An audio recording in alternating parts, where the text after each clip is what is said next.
Well, good afternoon. I'm David Stockwell, Medical Center Director here at VA Northern California Healthcare. And I just wanted to take a couple of minutes this afternoon and talk to you all about our Joint Commission survey that we just completed.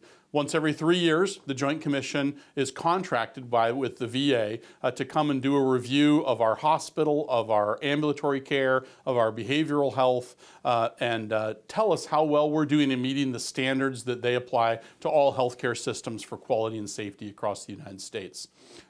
We had a successful survey in that they reaccredited VA Northern California for the next 3 years. So that's good news. However, they did have a number of concerns and findings when they were here reviewing our healthcare system. We actually had more findings than any other facility in VISN 21. So the 7 facilities that were just all recently surveyed by the Joint Commission, VA Northern California had 79 areas for improvement or specific elements of performance where we didn't meet the standard of the Joint Commission. That's a pretty big number. None of them were deemed to be immediate threat to life or caused conditional accreditation. We got fully accredited by the Joint Commission.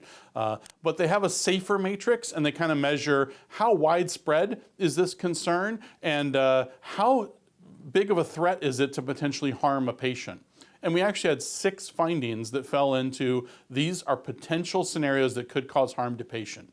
And I just wanted to take a moment to walk through what were those 6 findings so that our medical center can be aware of how we can improve moving forward. I'm going to read what those were, so I'll just glance down at the document. The first one has to do with pressure in procedure rooms, air pressure. And so many of you have noticed we've put those balls on the wall to measure is it negative or positive pressure in various rooms across the healthcare system. And we had a procedure room that would have required it to be negative pressure. And in fact, while the Joint Commission was here, it was not negative pressure. You could see how this could be a threat to patients. You certainly don't want to be exposing or of threat to others with how the exposure might be. And of course, a negative pressure room can just send it out into the atmosphere rather than spreading it through the system. And so that was one of their concerns that they had. A second was about patient population, safe and suitable care treatment for services provided. And they really found this, the OR in Martinez, the flooring, had some cuts in it. It wasn't a contiguous service. It had been, repaired and damaged over time and over the years, and we haven't replaced it.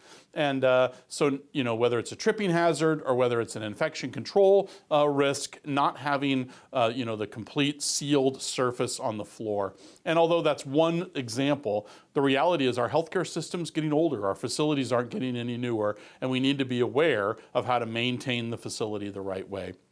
The third thing was actually about staff understanding and competency in knowing about transportation of reusable medical equipment, about air pressure in the rooms. I mentioned those balls on the wall that tell you whether it's positive or negative pressure in the room. A number of staff didn't know how to read it. So even though it's there and it's measuring the pressure in the room, staff couldn't articulate how does that actually work. And so it's just a reminder to all of us, healthcare's changing, technology's changing, we need to stay current and be able to maintain safe environment in modern world, including new measurement devices as we go forward.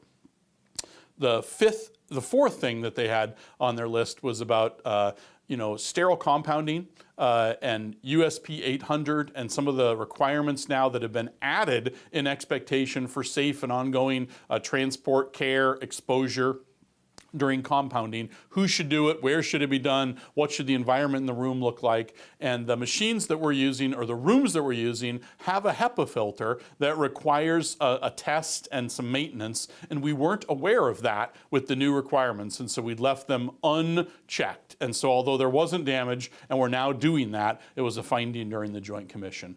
The fifth thing they noticed was movement of biohazard equipment how we label it, what signage, what containers we're using to move that we weren't consistent on meeting the new current best practices in healthcare. So we've got older transportation design, older labeling. We're not as conscientious and aware of some of those risks in transport as we need to be. And so it's another reminder, healthcare is evolving, safety of patients is improving across healthcare, and our healthcare system needs to pay attention to that. And then the last one they identified was that we don't have a consistent process or a policy for reviewing items brought in by suicidal patients or their family members. So are we screening what they have with them?